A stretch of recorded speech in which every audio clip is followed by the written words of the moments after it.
It was 3:17 in the morning when she assumed I was asleep.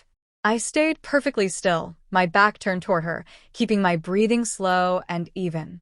The door gave a faint creak, followed by the soft tread of footsteps pressing into the carpet.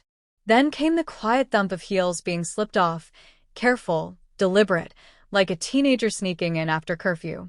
A cloud of unfamiliar cologne clung to her skin. Not mine. Not anything I had ever worn. She moved like someone hiding, as though the darkness could conceal the guilt staining her soul. But I wasn't asleep. I hadn't been for a long time.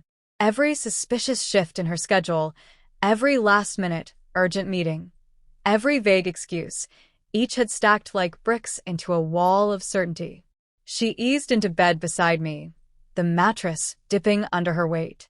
She let out a satisfied sigh, as though her night had been exhausting in all the right ways.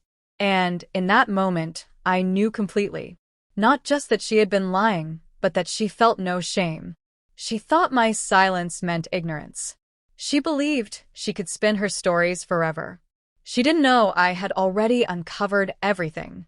Bank statements filled with charges at places she swore she had never been. A second phone hidden away. Even a hotel booking under an alias, a name she once used back when we were still falling for each other.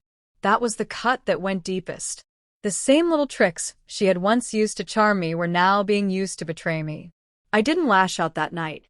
I didn't demand answers.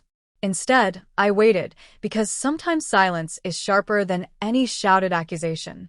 That evening, while she was off at what she claimed was a last-minute networking dinner, I prepared my move. I cleared my side of the closet. Clothes. Shoes. Even the wedding photo she insisted always stay in the center. My side of the bed was stripped bare. The dresser drawers were empty. The safe cleared. My name vanished from the lease, the bills, even the Netflix account. And then there was the envelope. I left it on her pillow, waiting for the moment she would turn to kiss me goodnight. Inside were divorce papers, already signed and dated. Beneath them, a single line written in thick black ink. I hope he was worth it. I didn't stay to see her find it. Instead, I parked my car down the street, watching as the bedroom light flickered on minutes later. The blinds were never fully shut, and I could make out her figure frozen beside the bed. I imagined her hand brushing the envelope, her shoulders stiffening, her breath catching in her throat. I didn't need to see her face. I had already pictured it 100 times. The shock. The sudden weight of realization. That first moment, she truly understood I wasn't as blind as she believed. Her calls started before dawn. 30 in total. The voicemails were all the same: panic, disbelief, desperation, wrapped in a voice that once felt like home. I didn't respond. I wouldn't give her the comfort of a fight. I had spent too long pouring myself into someone who drained me every single night. Instead, I checked into a quiet guest house on the edge of town. The owner handed me the keys with a warm smile and no questions. The first morning there, I woke without the weight of suspicion pressing against my chest. I made coffee, sat by the window, and watched the sun rise over a world where I was no longer bound to her lies. Freedom came with its own kind of ache. Walking away is never clean. That night I cried. I shouted into a pillow.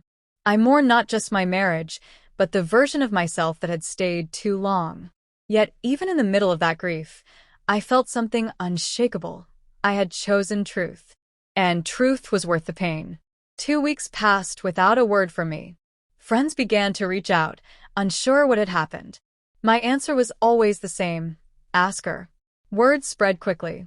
She never admitted the betrayal, but she made sure everyone knew how I had suddenly left, how cold I had become, as though she had expected me to swallow her lies night after night. Then one morning I opened the cabin door, and there she was. No makeup, hair tied back, eyes swollen from sleeplessness. She looked at me the way you look at someone you once knew in another life, uncertain, aching, desperate for something familiar. "Please," she whispered, "can we talk?" I stepped aside, not out of pity, but for closure. She walked in slowly, her gaze scanning the bare wooden walls. We sat across from each other. She began to explain, how it wasn't supposed to happen, how she felt something missing inside, how the other man made her feel alive in ways she thought I couldn't. I listened without interrupting. When her voice broke and tears filled her eyes, I finally spoke the 7 words I had rehearsed since the night I knew. You lost me the moment you lied. The room went still. She reached for my hand the same way she once reached for forgiveness. But I didn't move. I let her fingers hover in the empty space between us, just like all the promises she'd left unfulfilled. Then I stood, walked to the door, and held it open. Goodbye, I said. She didn't plead. She simply stepped out into the cold morning, finally beginning to understand what it truly meant to have nothing left to hold on to.